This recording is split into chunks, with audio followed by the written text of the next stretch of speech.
Good morning. This is Gaming Perspectives with Saul and Jolene. And today we are talking about what RPGs are you looking forward to in 2025? Yes. We have Sorry, I was reading that upside down. shorten that title a little bit, maybe, to make it fit on the page. So what are you looking forward to? Well, Ian Publishing does a poll, or I guess it's a question they ask on their forum every year about this time. And there's quite a few games on that list. I don't know. I think they ask people to nominate games, listeners or people who are on their forums or whatever, to nominate a game, and then they put it on the list. And there's quite a few games on the list. Are these new games or just any game that someone's looking I think forward these are to? all games coming out supposedly in 2025. Oh, okay. The publishing might be delayed more or less, but a lot of these are Kickstarters. Yeah, they're Kickstarters because I was just looking at the list and I was noticing some of the Kickstarters I didn't go for. And some that he did go There for. was ages ago. That's what he always says. If I say, when did you order this? Oh, it's been years. That's when the Kickstarter started. All of them have started at least 2 years ago. I'm like, yeah, right. Well, some of them, yes. Anyway, So this is a list of games that are coming out in 2025. So like when you asked me the question, I told you said, what games are you looking forward to playing in 2025, Jolene? And I said, the same games we're playing right now, Conan and things like that, right? well, there's different things, right? There's what new games are you looking forward to coming out in 2025? Not what games you would like to play in 2025. And of course, we like to play the games that we've been having fun with. Well, and a lot of times new games are, if they're not out yet, you just have like the if you kickstarted it, you might have the starting rules, or what do they call it? Rules. Quick start rules. So it's not really the actual game yet. So it's not the same. No, I totally agree. I think most games now, if they go to the Kickstarter, or if they want to create a buzz, they have to make quick start rules. It's just a given, right? You got to put out an idea of what the game is like for people to look at, read, and even play a short scenario maybe that's included with pre-generated characters.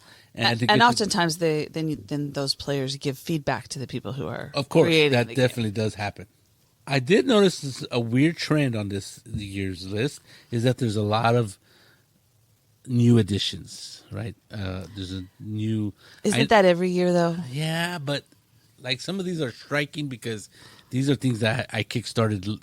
Oh, I guess it would have been lately, but I kickstarted not that long ago. For example, well, I guess that happens. You know how edition works, right? I don't want to get into that, but how long should it be before you come out with a new edition? Well, a lot of the times, I think for these newer games that are kickstarted, right? Yes. After a year or two of people actually playing them, Yes. they're going to get feedback that, this rule doesn't work. This, I don't understand why it is like this. Correct. That kind of thing, right? So then they might put out a second edition or errata. Okay, there's an errata and then there's a second edition, and I don't know what the difference would be, except maybe a new book that has all the corrections in it. But some of these, I guess they've incorporated different ideas and changed the rules to a certain extent that a new edition is warranted. Or, if I was a little bit pessimistic, they're just going for a money grab. Well, that would be very pessimistic to say. For example, one, like, how long has it been since D&D? I think it's D&D came out 2015, the new one, 5th edition. So it's been almost 10 years. But didn't the new edition come out last year? So 2024 or this year? No, this year. It's going to come out 2025. Oh, so it's going to be exactly 10 years. And then the real killer was like 3.0 to 3.5, which was just a few years. Because the 3.0 came out in 2000, and honestly, I don't remember when 3.5 came out.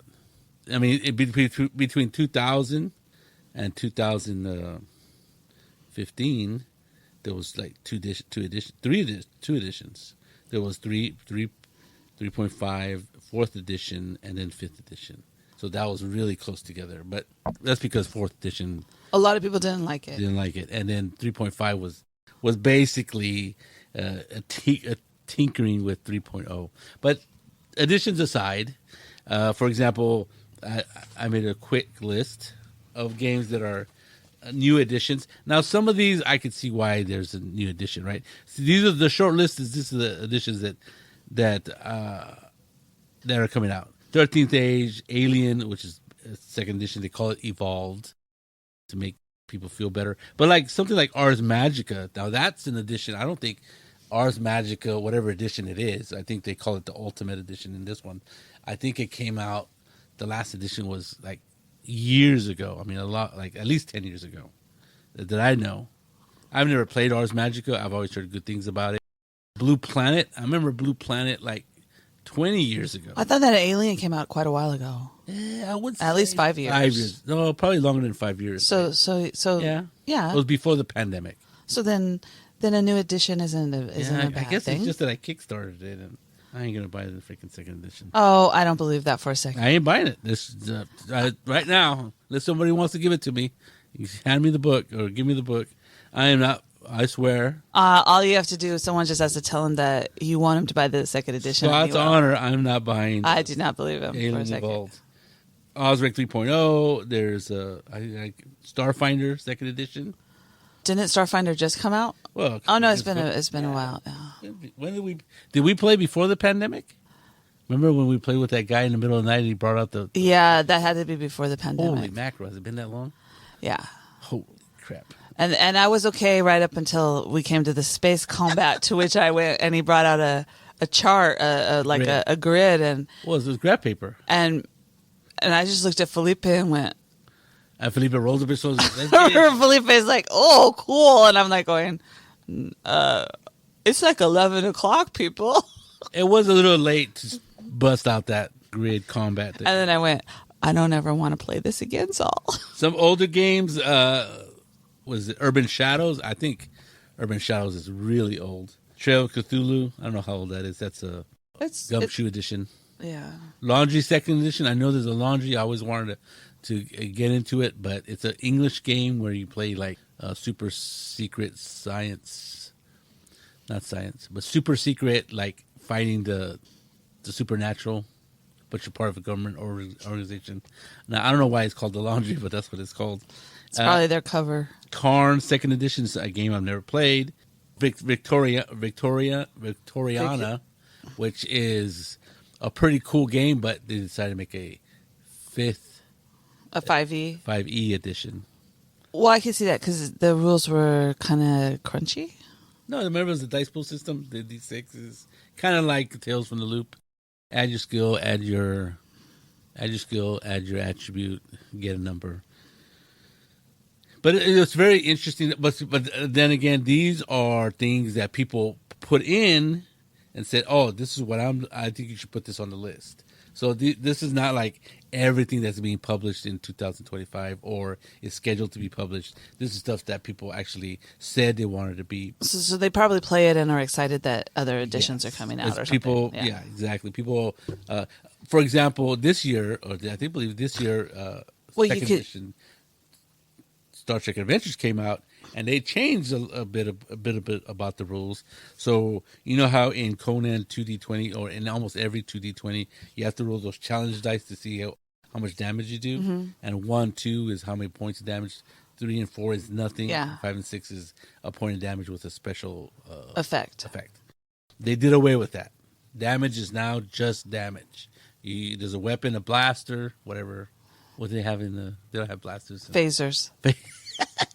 Like it just does 5 points of damage, and if you do momentum, you can add damage to that points of damage. It just has. The 2D20 system, especially for Conan, is a little crunchy when it comes to that because not only do you have to do that, but you have to roll on a where you hit chart, which I don't think that happens in Star Trek. Probably not. It just hits you anywhere in the bate. But that has to do with your armor and all that kind of stuff. I don't know what other.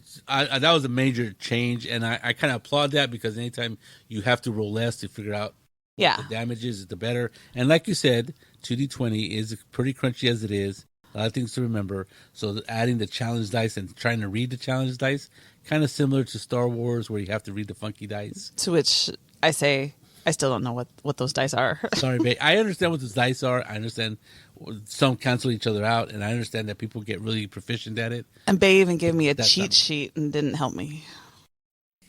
I still have to look at people going, which way am I going? Was that good or bad? Roll 20 will tell you if you pass or fail, but you don't know why.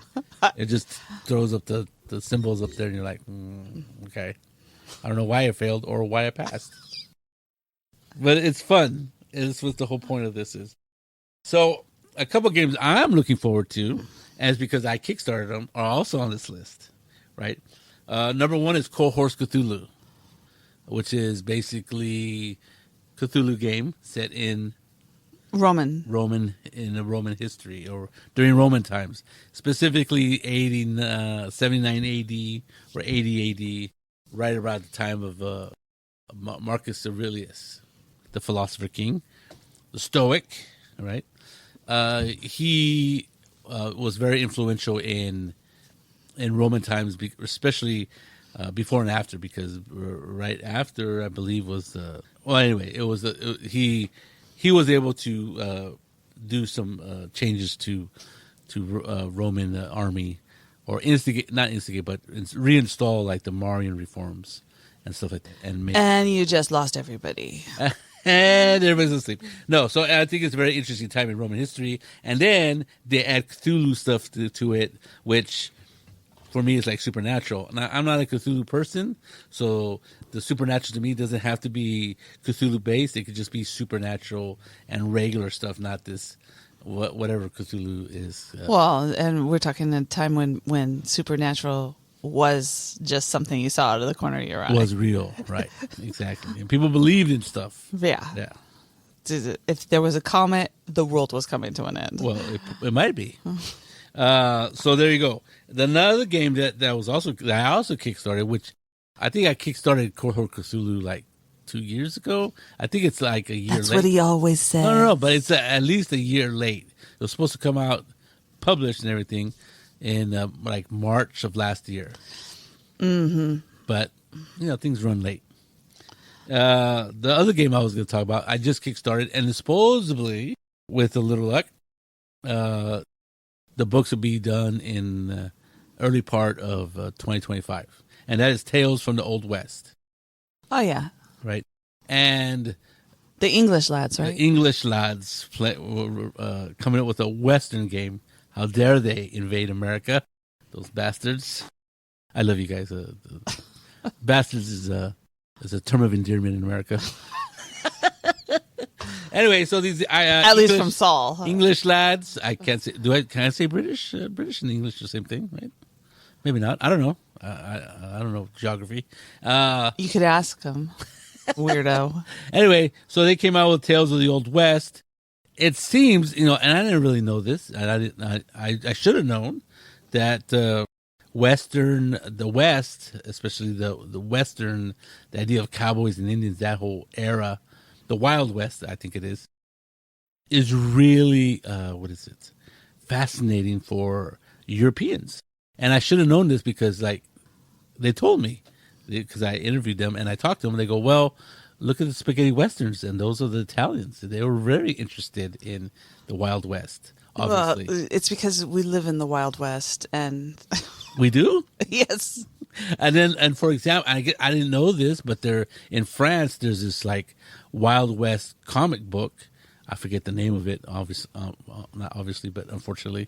And like it is super popular in France, this Wild West comic book that's been going on for like 20, 30 years, right? Yeah, I don't know. I have no idea. And so obviously Europeans are very interested in this whole idea of the Wild West. And I think everybody's interested in the idea of the Wild West. And this game why is this game is definitely an ideal of the Wild West, right? This is a straightforward Gunsmoke kind of a game, right? Where you go you're in a town. You make a town. You create a town, and it's literally in the, there's going to be either cattle ranchers or the railroads coming in, any kind of Western that you saw as a kid. Yes. Unless you're really young and like you only saw like aliens and cowboys or something, then that's not in there. There's you are no correct. aliens, There's no aliens, there's no magic. There's no supernatural element. It's just a straight Western. And I think, Although Saul's tried to convince them that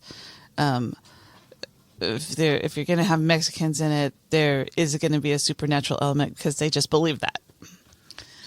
Right. People believe stuff. Yeah. No matter what, even if you think it's bunkus. Yeah. And doesn't exist. And if it doesn't fit into your Let me idea, tell you.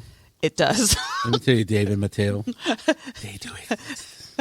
So yeah, so I think it's fascinating, because I guess you're right. We live in California. I don't know if I consider it the Wild West anymore, but we live in what used to be the frontier, right?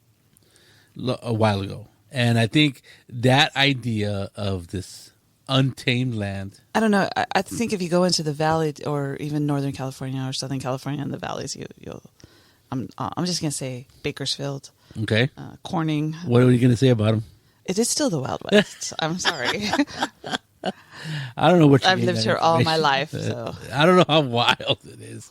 A lot of drunkards, maybe, but I don't know about wild. But there's drunkards everywhere. I think you're right. I think when I asked them about it, I think that they were very fascinated about this idea of this frontier because they all have a frontier. The old world, as they call it, is been explored and been populated and conquered and reconquered and settled and resettled many times over. But this idea of the Western United States, if you want to, if it was even the Western United States at the time, but I think it was a territory. I don't think they were quite states yet. Etc. I think they find that fascinating, and it is fascinating, right? Because what happens is that you're dealing with people who are, for whatever reason, coming to the West and being just trying to make a living out here for whatever reason. Well, just trying to survive for the most part. There's one, survive, but two, thinking that this is a good opportunity for whatever reason. And I think the East Coast, which was I don't know if it was overpopulated, but it was, people were living, in cities, and here you are in the West where there's may not be a person for miles and miles. You can still go in places in California where there may not be a person for miles and miles. Yeah, except for who's in your car. And I give you the only example I have to give you is just a few years ago, right after the pandemic, we went to Angels Camp, right? For a vacation. And we were literally in the middle of nowhere because I had no signal to my phone and we had no paper map. And we're driving on roads that if you don't know where you're going, you would literally be lost. Yeah, we didn't have a paper map, huh? No, and I was trying to get a signal as we were going on the... I did, finally, but it was a... And it's not that very secluded. Angels Camp is... it's pretty nice up there. Except, don't go during the summer because it's freaking ungodly hot, which we learned. But it was nice. It was still nice. I had a good time. Jolene was a little less enthusiastic about the heat. When Jonah, having grown up in the heat, one of our friends, Jonah, goes, of course it's hot as hell in the summer. Well, we failed to look at the average temperature during that month, which I believe was August. Or was it June? I think it was July. I knew it was going to be hot. I just did not got awful hot. It was 110. Yeah. Anyway, so I think the idea of the West is very fascinating to certain people. We take it for granted, right? It's it's our backyard, so it's like, why? What's the big deal? But to them, this idea that there was a time in recent history, not ancient history, that there was this land that was up for grabs, even though that there were Native Americans around. But even Native Americans weren't that, by the time the West came around, that populous here in the West. There was obviously tribes and obviously different groups of natives that were obviously living around in this different because areas. The white people kept killing them off when they encountered them. Well, there was also the idea of disease. They that's one of the things I encounter them. Yeah. But I think that is fascinating. If you and I think the idea is that you have to make it on your own, right? It's not. There's no structure there to assist you, so you have to find your water source and grow your food, hunt your food, and be able to create a shelter and take care of it. And if you make a town, then there's all these people who are doing the same thing, right? And you have to rely on the people around you. And what about law, right? What about the social contract? I think that's interesting because, like, I don't think a lot of people realize that how the social contract was how on your own people were back then, and why it was so lawless because there was none. It would depend on who the I'm going to say highest ranking, and I'm just using that term as a sheriff. Not necessarily the biggest landowner, probably and what his morals were. That would be what. And people where the law was laid down. Yeah, interesting. Until people came along and said, "Why are you letting that man control you?" Yeah, we're free Americans. Sort of. So it's a that's going to be a cool game. I mean, I've played it a couple times with the whatever rules you. Felipe ran the quick start rules and used the adventure in the quick start rules. I plan on running it soon. And using my adventure, and so hopefully it should be fun. My adventure is much like the quick start rules. It's just going to be like a one shot. So the rules of Tales from the Old West is you have to create a town, right? As well as a character, and you get points for creating a town. What kind of town would you incorporate into the town? Whether it's a cattle town, a railroad town, a mining town, all these kind of things. You have choices, or I think there's tables that you can just roll. It looks interesting. I'm not sure that's everybody's cup of tea, like everybody as in people in my group, because obviously that's kind of like a long-term goal, right? I mean, a long-term game where people are investing a lot of time in making a town, not just their characters. The game that you're going to run for us, the town's already made, right? Yeah, of course. So I have no interest in making a town. Yeah, of course. I'm just telling you. And that's what I'm saying, is that a lot of people may not like that kind of investment of time and into a game. Well, as a GM, you could make the town for them. That's the plan. Yeah, for running adventures and stuff, it's you bypass all that, and maybe even have the players make their own characters. But pre-gens are definitely easier to deal with as a new player. So I'm looking forward to that game simply because I kickstarted it. Pretty excited about that game, and I'm kind of interested in the ideas of why they decided to make a straight Western and not like a supernatural one, because supernatural has been very popular since Deadlands, and there's been at least 5 or 6 games since then that have been Deadland ish. There's a Haunted West, which just came out using the Apocalypse World rules. There's Scum something or other, which I didn't know that was coming out, which is like an AD&D version of it. There's always Boot Hill, which is a really old game, which was a straight Western, and various other games that have come out. I'm looking forward to Tales of the Old West. And then the third one, because it lets you choose 3 things to be looking forward to from this list on the EN Publishing. It's the website, but it's actually on their forums. Is an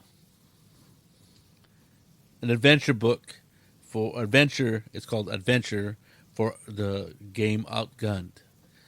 So Outgunned is a action orientated role playing game. Outgunned, get it out, and it tries to mimic cinematic adventures. Okay, right? A la Feng Shui. Correct. In fact, a lot of people that I've read said that this is replacing Feng Shui as their game of choice, and I think it's fascinating. The original core book, if you want to use it that way, has already been out. I think it came out this year, and it uses what kind of system does it use? I think if I'm not, I should have done a little bit of research, but I think it uses 6-sided dice, right? But instead of like rolling like numbers and stuff, you're making sets of dice by like Yahtzee, like a pair, 3 pair, full house, books and runs, yeah, all that stuff, books and runs, yeah. I don't like that term because I don't know what's a book. As it's three of one kind. Oh, and a run is a straight. Yes. Why don't you just use straight and because you don't play rummy, so there you go. I have played rummy. Yes, I know. Yeah, okay. So adventure is like a 1940s like Indiana Jones adventure book. We're using those rules, so that looks interesting. I thought that'd be interesting. I don't know if it'll replace Feng Shui. Well, for a lot of people, it has. They said, in fact, one guy I really like his stuff is Mark Hunt, who redid Gangbusters, which is a 1930s, 40s Anyway. role-playing game. Anyway, me with that, it's a good game. And he wrote that. He rewrote it using BX rules, and he really likes this game. And he has a pretty. I have valued his opinion pretty well, pretty highly, I should say. And he says, "Oh, this is really a good game. It's replaced Feng Shui as my action game." And that's not the first person or the only person that has. Maybe it's the genre. Feng Shui is pretty. What is it? Hong Kong set. Yes, but I think the rules are really simple. You roll 2 6-sided dice, plus or minus. You know, it's all about it's all about the cinema, the description of it. Yes. So I think that's all he was talking about is that for him this is a funner system to play. Okay. Not necessarily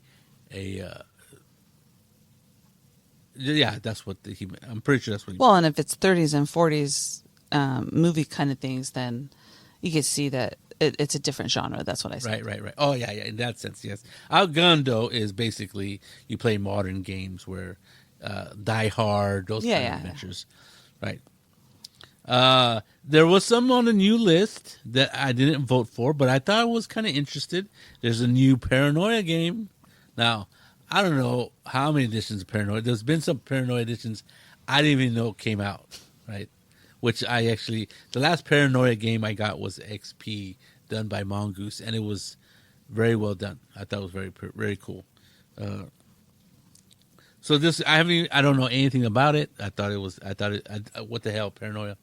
Because there's been some editions that came out, and I'm like, wow, that came out, and then right after it was like gone.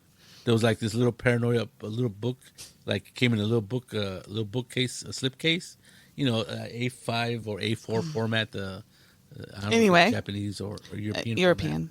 The little books, like little books, a 5x7 by looks like. And I never saw it. I never played it. I never read the rules. And when I looked at the back of the slip box, it didn't describe the game. It just said, the computer's your friend, blah, blah, blah. So I'm like, I'm not going to buy it out sight unseen. But I'll take a look at this new Paranoia game. There's Dolemwood, which is a fantasy setting system. Draw Steel, which is that one by Matt Colville, the one where you don't have roll the hit. Remember we were talking about that in previous. There's the Monty Python game. Now this one was huge on Kickstarter, right? It made quite a bit of money, over $1 million, easy. Now I don't know how good of a system this is going to be, or how serious. I think it's just a genre thing, right? I have no idea, but I don't know how serious of an RPG this is going to be. But they made millions, or $1 million, or quite a bit of money. Let's say I don't remember exactly what the final count was, but I'm not sure they were really planning on making a role playing game. It was just like, I don't know. I have no idea. I think it'd be weird. There's Pyro, which I actually thought was fascinating. Now, I'm not sure how many people want to role play this game, but it's fascinating. Where you play tiny bugs. You play flies, gnats, any little tiny butterflies, or not butterflies, but what do you call the ladybugs? I don't know what. Yeah, exactly. You're giving me that weird look. Weird look like you furrow your brow and you're looking at me going, that's what I thought. And I read the back. It looks pretty though. It's a really, I think it's an Italian publisher. If I'm wrong, I'm sorry. But it's a very pretty looking book. The illustrations are pretty. They make flies look cute. I don't know. It's kind of interesting. I wouldn't want to play a fly. Spiders. You know, all the stuff they give you the heebie-jeebies. I know they're cringy. You can't see her obviously, but I'm looking right at her. She has her shoulders hunched up and she's squinching her face. So yes, Piro, yeah, role playing little bugs. Now, okay, I as an aside, I guess you could be in a garden, right? Yeah, I think garden. Yeah, even garden, worms and stuff. So I'm gonna. There was a game a while ago came out where you played survivors of the Great Apocalypse, right? Okay. And the only thing that survives an apocalypse is what? Cockroaches, right? And other bugs, right? And so the cockroaches evolve, right? And the other bugs evolve, and they have these edifices of these buildings where these great beings once lived, right? And you evolve, so you're now I forget what it is called. Okay, I don't want to play that game either. Well, no me gusta cockroaches. well, you can play other bugs, right? But and so you role play bugs in the apocalypse. Ew. Yeah. Okay. That's not a game I want to play. Either one. Either. How about the cute one with the illustrations? No. Okay. No. I tried Piro. Interesting. Take a look. And then of course there's Planet of the Apes, which I am not really all that fascinated with. Now this is the Planet of the Apes of the old movies, not the new set of movies. Not the one with Franco, but the old one with Ronnie McDowell. Yeah. Now I this is not my favorite genre. And not only that, but in Conan, there's always apes that you have to fight. Ape men. Giant apes. Okay. Well, I grew up watching those movies. I thought that was fascinating. I did too. But do they? I didn't like them. Well, my mom, she had this word, asco, right? Me da asco. Now that means they're disgusting, right? And she didn't like. I agree. She doesn't like real apes or chimpanzees. Now, this is an idea that not philosophers, but the psychiatrists say that the reason that some people don't like the look and they find them disgusting is because they see themselves in them, right? And so they find them oddly too close to human, but not human enough. I don't think you should ever say that to your mom. She should, Oh, she's dead, so this is really, Mom. Sorry, but I think it's an interesting idea because they don't bother me, and they don't disgust me. But it's supposedly a lot of people don't like looking at apes of any kind, apes, gorillas, chimpanzees, especially. Not so much orangutans, but orangutans. But orangutans, I think, are closer related to us than any other great ape. But maybe I'm wrong. Maybe the furthest removed. But anyway, the idea is this psychology is that because they resemble us, sort of, but not quite. That people find them disconcerting. I think the disconcerting part is they're so much stronger than us, and if they decided that they were going to take over the world, they could. If they could figure out how to use guns. Yes, and be smart, super smart. If they learn to talk, which they could, according to. I mean, they do with sign language and stuff, but not all of them, right? Well, there's some discrepancy whether they can really talk. I don't know. I would be. Well, in Planet of the Apes, they give him a serum that makes Caesar, the first ape, smart, and then he gives it to the other apes, and they become as smart as humans, or maybe even smarter. And then that spells doom for our humans because they are super strong. That's the yes. But I don't think that's the only disconcerting thing to me about people who keep.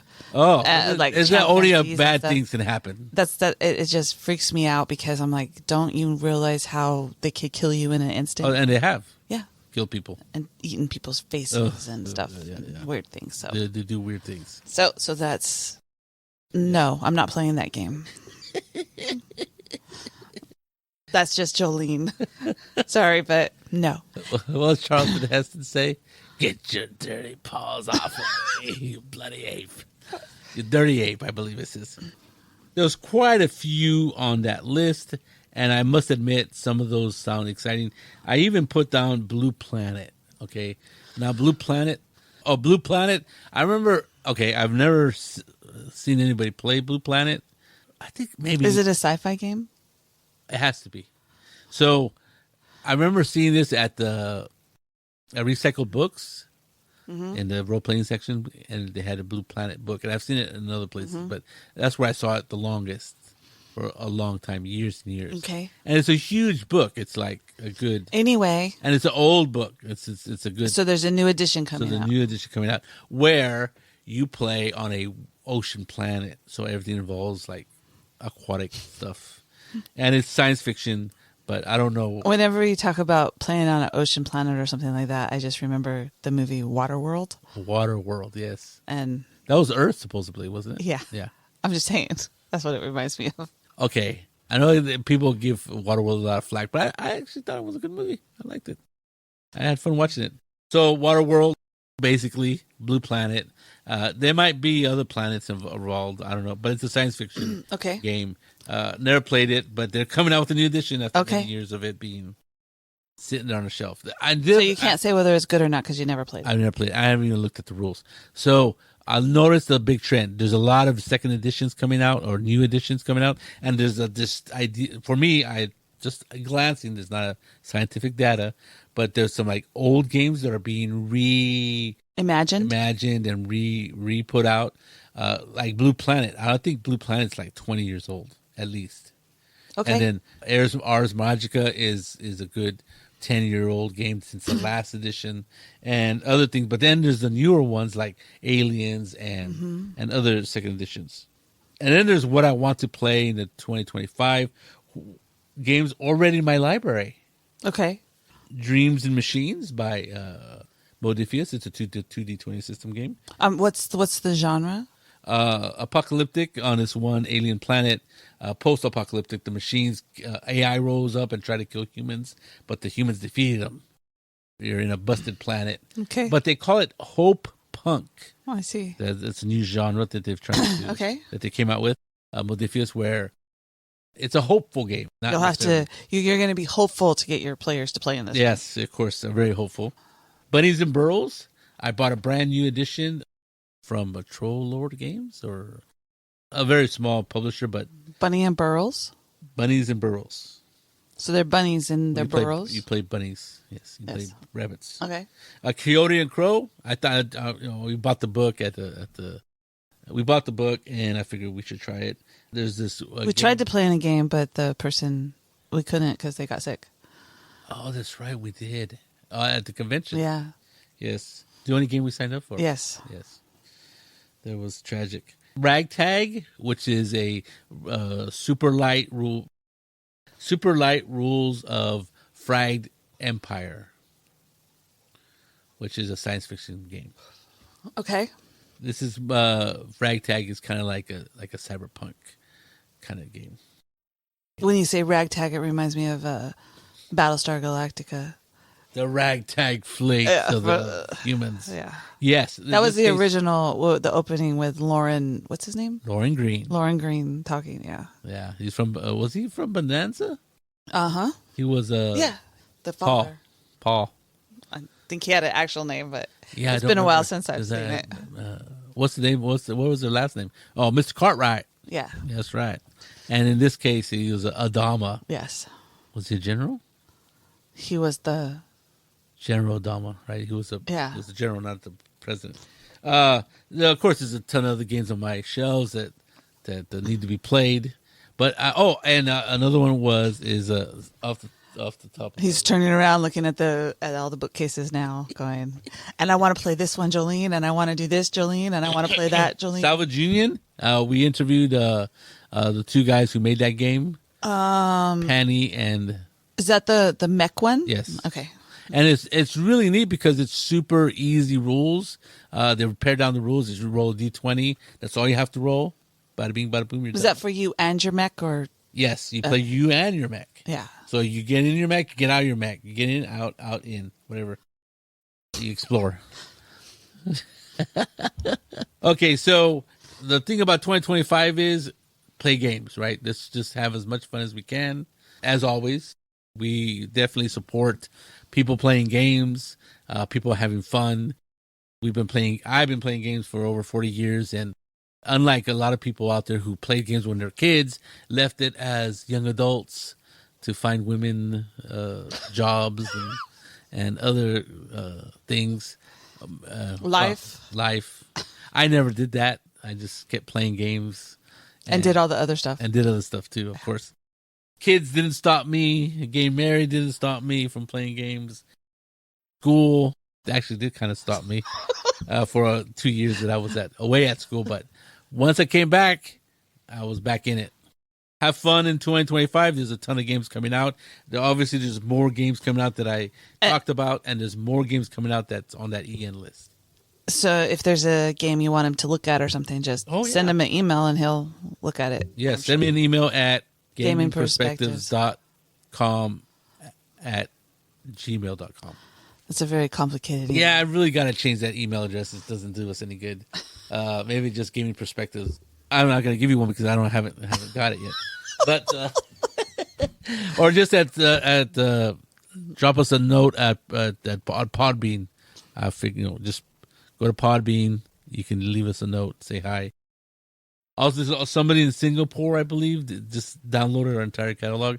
Thank you. Thank you for listening. Hopefully you enjoyed it. Thank you. But thank you for downloading it, finding us. We appreciate it. Love seeing new people come on and start listening to our podcast. So there you go. This is gaming. This is what am I saying? This is Gaming Perspectives at thegamingperspectives.com. This is Gaming Perspectives with. There you go. Good luck in 2025. This is Gaming Perspectives with Saul and Jolene. And you have a good day and a Happy New Year.